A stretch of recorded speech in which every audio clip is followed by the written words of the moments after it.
We here on another episode of Stir the Pot Podcast. It's your boy Oxford Chapman, and we here with Commissioner Shan Rose, City of Orlando, District 5. District 5. So we here now, kind of like more like on like a part two. You know what I'm saying? We here at another amazing restaurant or no coffee shop. Yeah, coffee shop here in District 5. What you sipping on? So we here at a Rome Cafe in the Metro West area. I am having an iced caramel latte. Iced caramel latte. Okay, that's what it is. All right. So now after Rolling Loud, you know what I'm saying? After all the dust settled and everything like that, how do you feel Rolling Loud event did from like 1 to 10? Okay, so now I could go to like the treetops of the buildings and the highest tops Yeah. and like talk about it. So it was an amazing event. Mm-hmm. It was better selling than Miami. Sold out, and they got to the point where they had to open up for more tickets because there's a capacity. So there's a capacity for every single day, but and so they, you kind of say, okay, we're gonna limit it and see if we have to push it to the limit. Yeah. We had 180,000 attendees over 3 days. That's crazy. Yeah. So Yeah. I say this, that's halfway to EDC. So Okay. EDC we average about 300,000 Okay. over the 3 days, sometimes a little bit more, but literally. Yeah. We had 180,000 attendees over Wow. the 3 days. And shout out to the team because for me, remember everybody kept saying like, what's going to be the impact? How are we going to engage with the community? So we had a couple of things that were different. Made sure to include local restaurants as vendors. That was really important. Poppy Smash was there. Yep. Seafood Bandit. There's a lot of cool people. A lot of locals. Yeah, Nikki's Place, Legacy Cafe. So, Oopsie Scoopsie, Pat, Hey, shout out to Pat.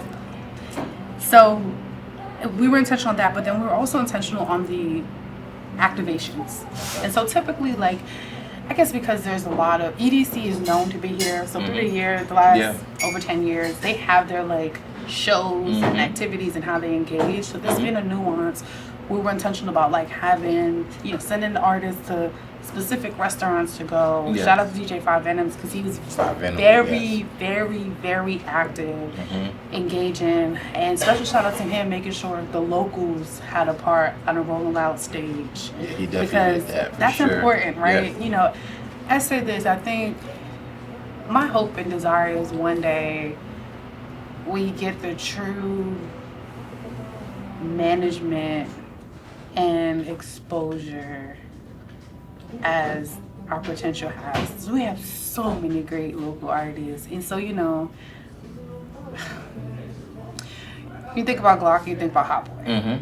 It's like, okay, so there is potential here. How do we continue to shine the spotlight? And I think Rolling Loud presents that opportunity. Yes. So the management teams who are here from the the Interscopes of the world and the Def Jams of the world, it's like, okay, okay, there are some talent here in Orlando. And so, like I said, shout out to DJ Five Venoms and Casanova for, as his manager, for creating a platform and giving, platform to the world's largest hip hop fest locals. Yes.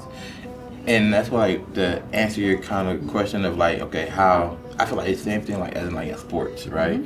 So a lot of the things what they say in like football or basketball, they said we got to keep our local kids here.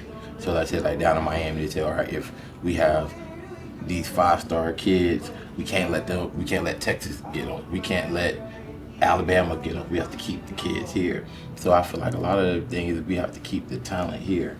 A lot of the talent, what they do is they go down south, they'll go to Atlanta, they'll go to California, different things like that, because they feel like they can't make it here because of the opportunities and different things like that. So I feel like the more opportunities such as like a Rolling Loud or like the EDC, the different things like that, people see like, okay, I can stay here and still be successful. So that's why I really feel like we just gotta keep the kind of like the talent here. I think there's opportunity. So quiet as kept, a lot of stars have moved to Central Florida, Orlando. I don't know if you know Woody McClain, who played in Power. Yes. He lives here. His baby mama, we went to high school together. So he's here locally now. So it's one of those like there's opportunities really shaping. Yep. And so it's really I think we're in a great pivotal point. Like I will always say, we are a sports and music city. And so we bring the great things here, Yes. but it's really honing in and keeping it and taking it to the next level. Right. And so I think like we're in that pivotal space. I really do believe Rolling Loud has that opportunity. And so one message for all of the artists out there, stay focused. Okay. And I'm sorry not to cut you off. I'm sorry, Charlie, not to call you no baby mama. I apologize. I just called it Charlie baby mama. But yes, definitely stay focused. Little birdies, what I've been hearing is Drake is going to headline Rolling Loud. You know what I'm saying? You know, this year. No comment. Yeah, you know what I'm saying? So that's Drake one. is busy. No, of course. But you know, when he mentioned it, like he said in his raps type of thing, you know, when the Iceman, you know. So it was funny. I was like, does this mean what I think it means? And it was like, I was like, okay, figure out the dates. Obviously, you know, everything is about timing and booking. You know, I would assume that his 3 albums will lead him to some sort of tour. Yeah. And so then if he goes on tour, then it's like, okay, can you carve out some time? And then he's not just, so you got to give credit where credit is due. He's not just the, like, the Average local, artist. but not that, the local tour. He doesn't tour. His tour will be a global tour. Yeah, for sure. So it's like, okay, is he gonna be in Germany when we doing that shit? Is he gonna be in the UK? Is he gonna be home in Canada? Yeah. Right. So it's figuring that and maneuvering that in a timely manner. And then the crazy part is his follower is so large. It's not even a follower, it's a cult following. So Like it's it's do not do Drake like that. no, okay? I'm a Drake fan, but I'm saying it's a cult following. It's like is. to where like just like how you say, okay, boom, 180,000 type of thing. That's gonna be one day. That'll be like as into like, all right, yeah, this. So we're like, okay, he might be the one. He might need to be like, while you build up the hype to the last day. Yeah. Like he might have to be the first day because he's gonna have his own crowd, which will not allow for everybody. And that's gonna be the thing. It's a good thing. It's always selling out a show is always a good thing, Yeah. right? Like never take that away. But it's like, okay, will everybody else get to enjoy the show? So and that becomes the thing. And I wouldn't be surprised. Like That'd be huge. the thing is like because it's already out there that he's gonna headline one of the days. I would say the tickets are probably gonna sell out when they drop. It's one of those like, y'all better be on the wait list from now because usually the wait list folks, and I'm just encouraging. The wait list folks are the folks who will get the first notification before it goes public. I would encourage everybody to get on the wait list because the Drake follower will follow. That is a fact. It's one of those like, okay, then what do we do? So it's let me say, what a time to be alive. What a time like to be alive. in my Drake, what a time to be alive. My Drake and future, right? That would be. Oh man. So it's a weird space, and then obviously he just dropped Yes. his album. So I think we're all calling for like a collabo again. But going back to logos, I think going back to because you done took us there. I'm sorry, Rolling Loud, I think creates an opportunity for our local artistry. I've been talking about it for the last year. I really need to figure out what does artistry mentorship look like? And how do because folks have to realize that being an artist is a business. Yeah. Everybody doesn't know how to run a business. That's a fact. And so if you don't know how to run a business, you will drive yourself down a rabbit hole just thinking that my artistry is supposed to be it. No, it's got to be treated like a business. So, how do you, every dollar, everything that you do, how do you create, a place in space? So I think I want to look at some mentorship and figure out what that looks like. And so that is something that's on my agenda in the music industry and the music world. To be really able to figure that out.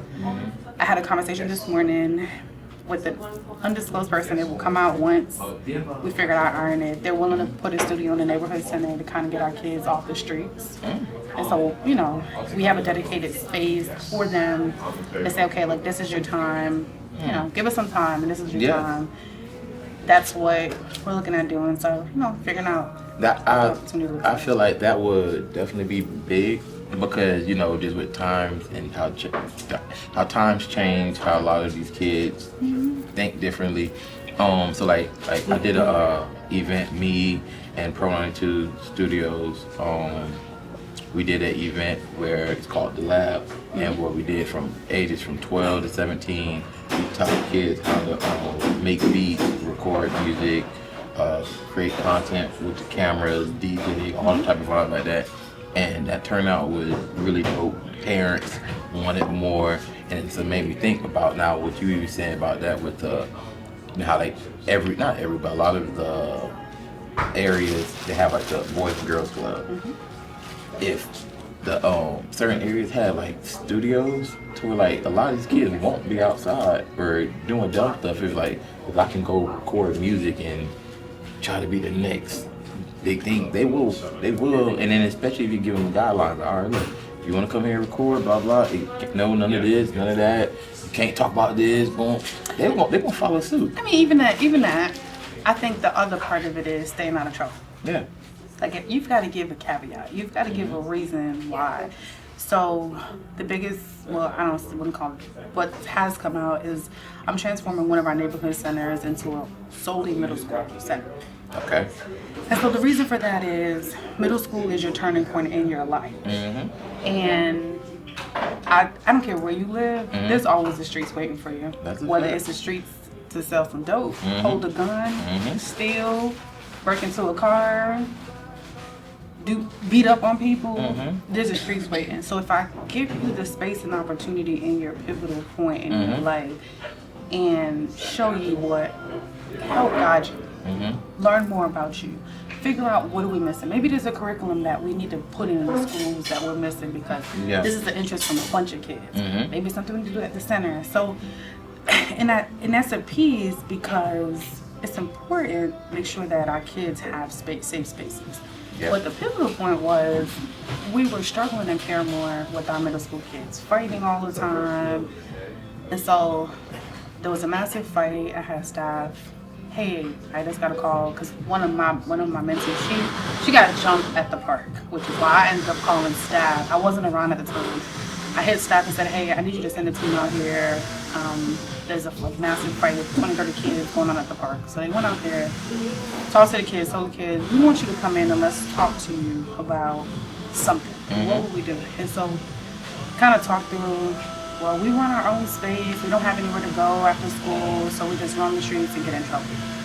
So we started having the conversations about transitioning a center just in the space just for them. Well, I found out that they were still out here in these streets fighting. So I'm gonna work on that. I don't know when, but maybe one day I'm gonna work on that. I pulled up on them, like, didn't we just meet 2-3 weeks ago? And you told me you wanted a center.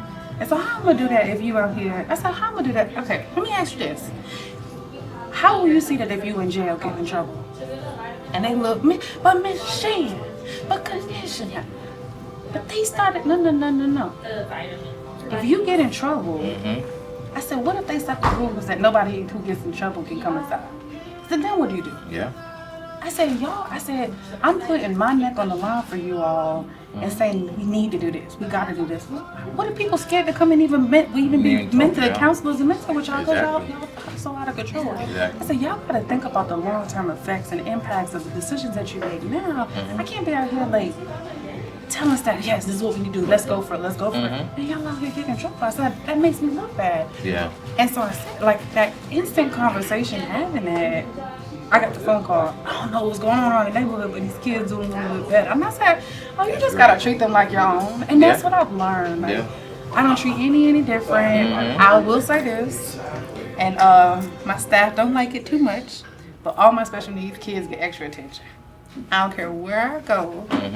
I will give you my whole time, and everybody else will be mad, but I'm giving you my undivided attention. And all of them I know, or sometimes you can look at them, and as they start speaking to you, you could say, okay.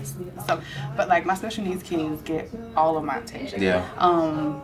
I just had one. Shout out to my staff. I had one that's been asking me to meet the mayor and take a picture with the mayor and commissioner. I had staff go pick him up, and I was like, because he'd been telling me, he's like, it's okay, I got you. And so he looked like he wanted to cry, and I was like, you asked me to do this. I said, was that hard? And he was like, and so it was the excitement. So it's for me, it's like you never really know the little things that matter the most. And sometimes these kids just need somebody to listen. You see the same counselor, the same teacher all day. So if you could just vent to somebody who you see once a month, and just like, okay, she understands my point. And so I went into the center a couple months ago. It was one of the kids at our Ivy Lane Center, and he was whining. I said, I don't understand you. He said, nah. But I don't understand you. What you saying? And he was like, I said, so listen, I need you to breathe before you start talking and take your time to talk. And then he hugged me, for the kid I've never met. Yeah. He hugged me and he was like, Miss Shan, you right. I probably shouldn't do this. And I probably shouldn't take my frustrations out on staff. It's not their fault that my mom didn't bring my like we had the whole it was like in a couple minutes, and I was in a rush, I was late for something, but it's that moment that I get to spend intentionally with these children because I'm a parent myself, and I think about the times where I'm in the middle of it, I just want to sleep. Yeah. And I think about the time you don't intentionally like, all right, I don't got the time right now. It's unintentional. And so like I'm learning, as I'm out here being the commissioner, I'm also, it helps me to morph into an even better mom than I've ever been. Yeah. Because it's like, hey, wait, that's all he needed was just somebody to talk. Okay, so now we do undivided. Okay, what you want to say? Get it off. Get it off. Yeah. So like the undivided, when you pick them up, is okay, let it off. Okay, I know that these 10 minutes, I need not to be on the phone. I need to put the phone down. Okay, maybe we need to go to dinner or lunch, and okay, he gets his undivided attention. Yeah. And so it's the, for me, I think, like I said, it's making me be an even better parent. Because it's like, okay, there is another way to look at it. And I hear other people's, and so it's, feels good to say, okay, I should have been doing this a little bit different than that. And I can say for me, it shows, my son just had a straight A/B honor roll, and hey, man, what's up? He made 5 out of 5 on his state exam. And so it's like, okay, I'm realizing that little bit of undivided attention but like the youth are our future, and for me it's making sure I take the necessary steps to help things I've experienced and I've been through. I can help everybody. Yes, yeah, that's amazing. So basically, like middle school, right? So I seen that where you said you partnered somebody like Rodney. Rodney's he's a department manager. Okay. Yeah. All right. And what area? I mean, what area that's going to be? So it's in Paramore. So currently, right now in Paramore, we have a high school center. Our downtown rec center is only for our high school kids. Okay. So we have the Callahan Center and we have the Jackson Center. So if you live in the Paramore community and you typically go to the Jackson Center for elementary, all elementary kids will now be at Callahan. All of our middle school kids will be at Jackson Center. So it gives us a way to it really transitions. Yes. I learn you here at the elementary. I learn you. And so one of the things I tell staff, don't focus on the weakness, focus on your strengths. If you focus on a kid's strengths and you know what they're good at, you can help them. Because their weaknesses will die down if you focus on their strengths. So if you know you have a child who likes to help, and then they get restless, give them something to do. Okay, hey, go put the shot. Yeah. Hey, I need you to be the line leader. Or hey, I need you to be at the back and make sure I need you to do this. Yeah. So it's learning your child's strengths, and as you learn their strengths, then you can help mold them. Yeah. And so the goal is, if you put all of our elementary kids from the neighborhood together, we get to learn about them. We get to say, what other resources are we missing? Yeah. Right now they're split. So the Jackson Center and the Callahan Center, they're not talking to each other and saying, no, they got their own separate kids, they got their own separate elementary kids that they're dealing with. But if we put them together, you get to learn more. What are your needs? What makes you go? What are we missing in the neighborhood that can make it better for you? What services do we need? We get to meet all of the elementary school parents that come in, so I know what your needs are.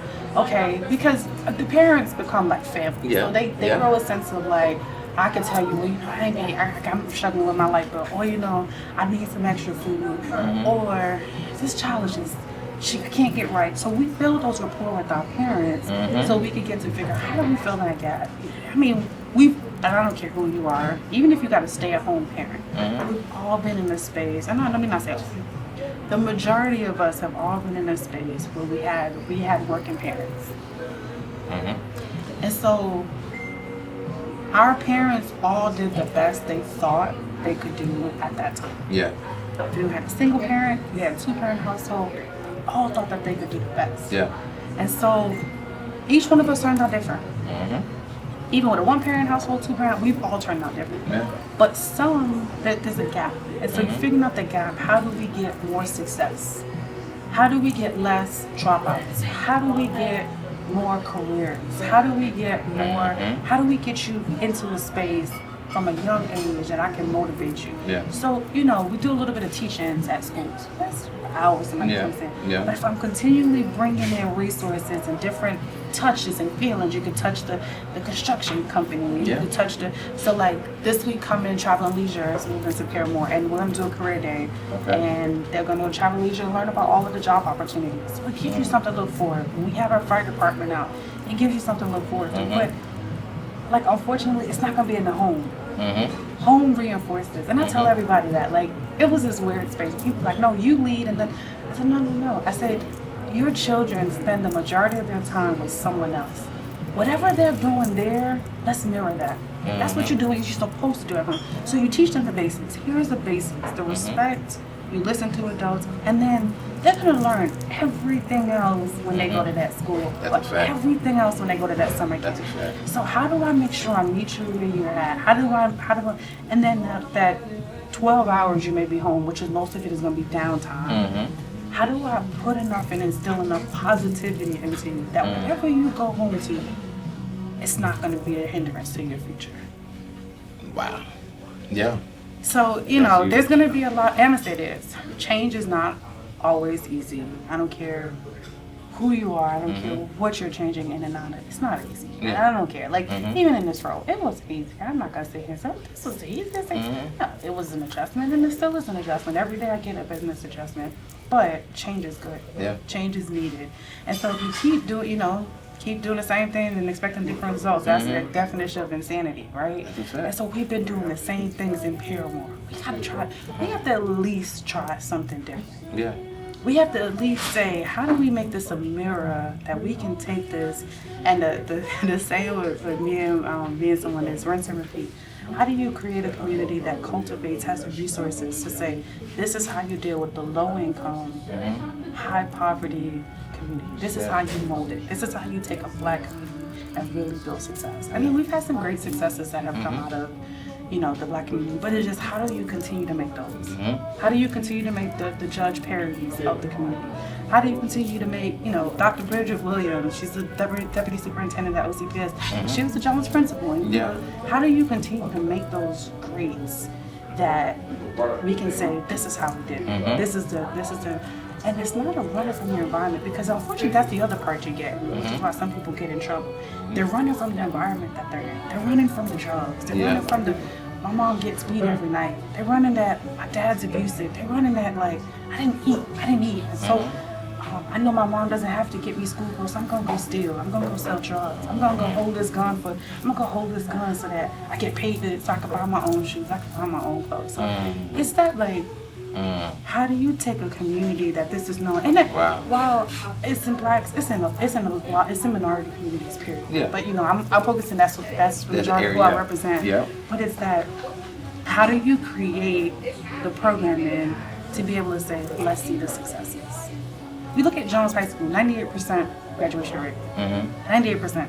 Those numbers are, That's crazy. And so it's, you put the resources in, but if you could do just a little bit more, we hit that 100%, a little bit more, because that 98% is who stayed. There's always going to be a dropout. So those numbers are never calculated. Obviously those numbers are going. But how do you take it and how do you create this that you say, okay, here's a true pipeline to success. How do we stop the pipeline to prison? And that's really my goal. Let's create a pipeline to success. I'm okay with sticking with the pipeline work. The pipeline to success in our communities. And I'm very intentional, because you have poor white communities. And it's not to say like it's only poor black people. We have poor, every community you could think of as a community of poor and poverty. How do we create a model that you can say, it worked here, this is what it took. You can go rinse and repeat it anywhere. So that's my ultimate goal. No, that's really cool. And outside of it being cool, you see the results. So it's not just like you say, oh, I just got the idea, I don't know. Like, you see you in the community, you see you real deal, like boots to the ground, like making changes, doing whatever things like that, and everybody can see that the impact of it. And I think that's really, really dope.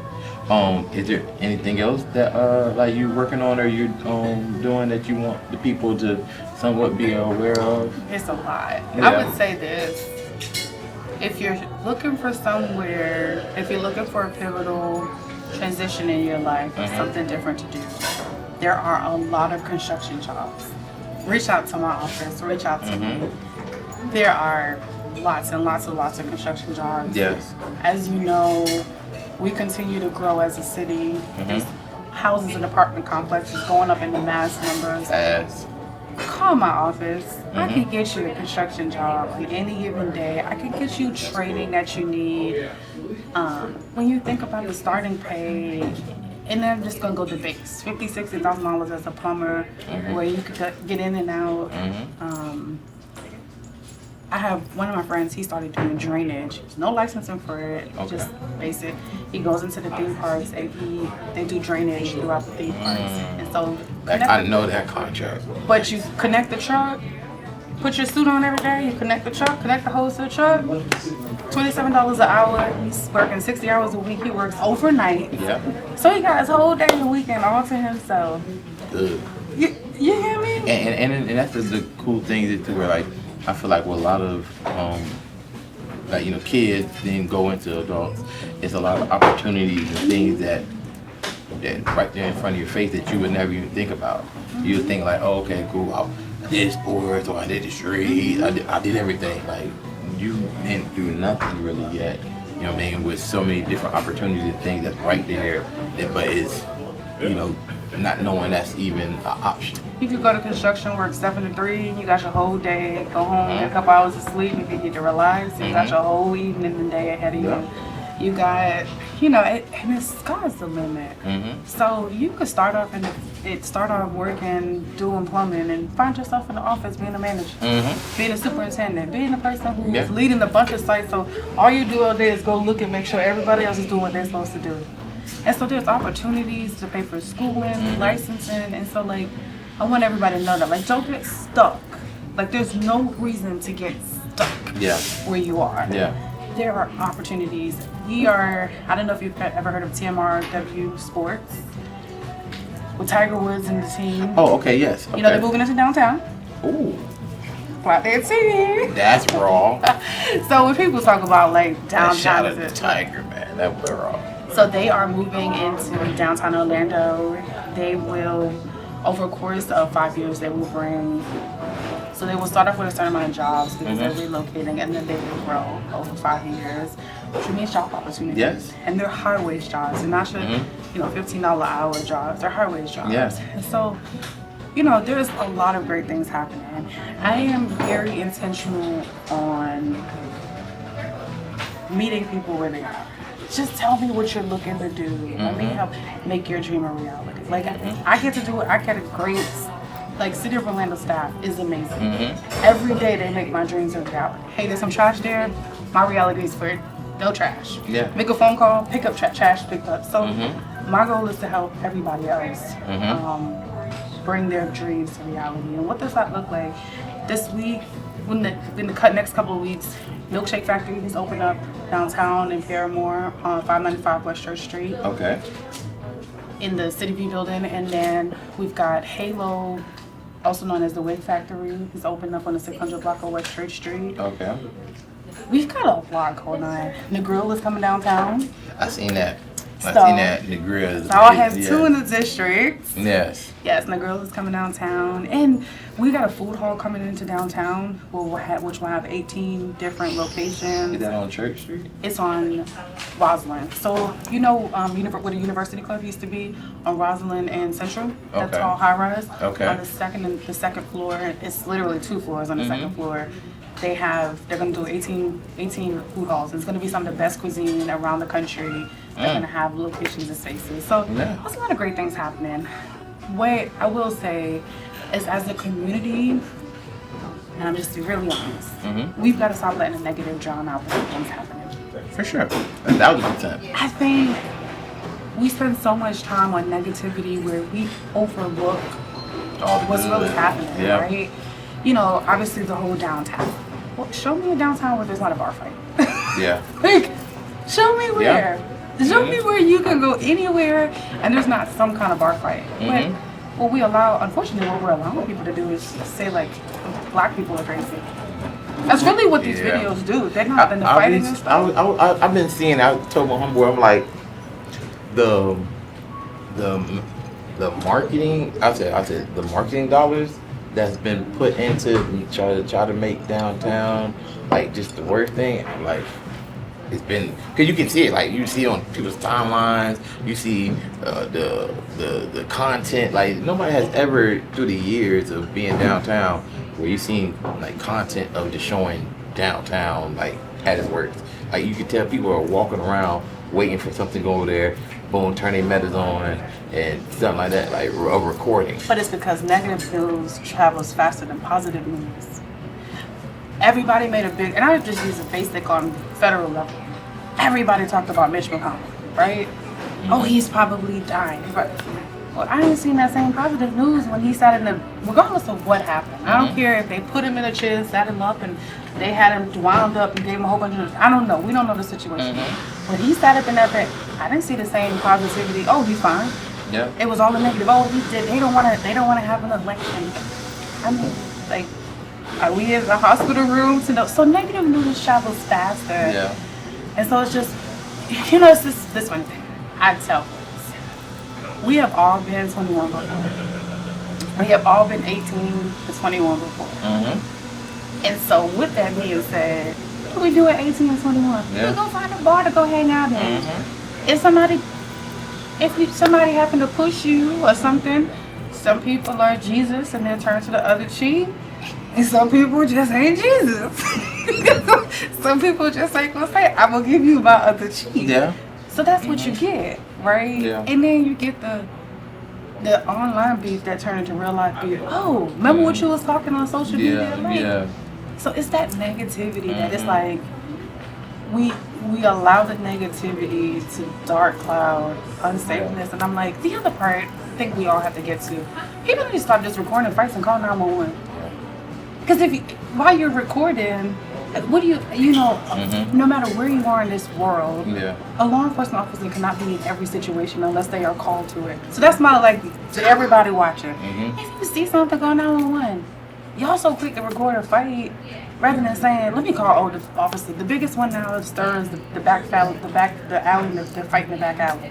Okay, with the two legits. What you expect? Did you expect that, like, OPD was gonna be walking in the alley? Yeah. No. If you call them, they're going to show up. Yeah.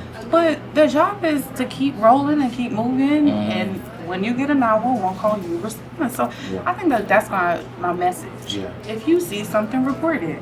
While you let's meet. I'm gonna meet y'all halfway. Yeah.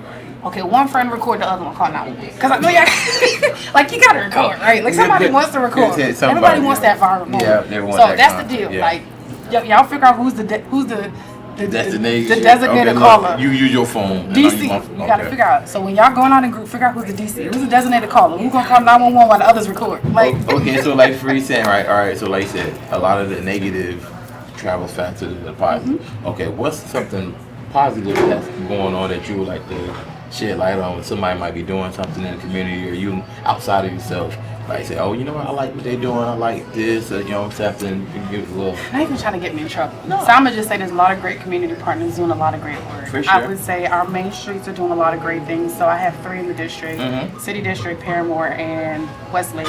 Okay. Art is big. So For sure. Paramore, we just Paramore Main Street just covered up a bunch of our utility boxes with artwork. Okay. In Westlake, they just installed 2 new murals. So one it's almost done. The one on South and OBT and the one on OBT at Ivanhoe Park, Lager House. Okay. And so art is the big thing. I mean, I posted the other day on social media. I'm gonna figure it out. I would love OBT from Colonial to kind of South Street for a way to kind of become a mini Wynwood. So a lot of the older villages. So I'm working. That'd be so gas. Something. That'd be real gas. So working through what that looks like. I can see that for sure. I'm working on it. Like Yeah. I do so much. So I try to like be cognizant because then if I post something today and it take me a year, I don't want anybody to be like, well, what happened to that? So I'm very cognizant. Take time. But when I get excited, I just be like, look, this is what I'm doing. Yeah. Right? Like this is what's gonna happen. So we have a lot of great community partners and a lot of great work. Shout out, I'm gonna say this. Shout out to the finance companies and the developers and investors for really believing in downtown Atlanta. And I say that with like my whole heart because It takes. Who are those? It's so many of them. Oh, I couldn't okay. list. So like we just approved the 27-story hotel condo project on Monday. That's going to be on the corner of Washington and Rosamond.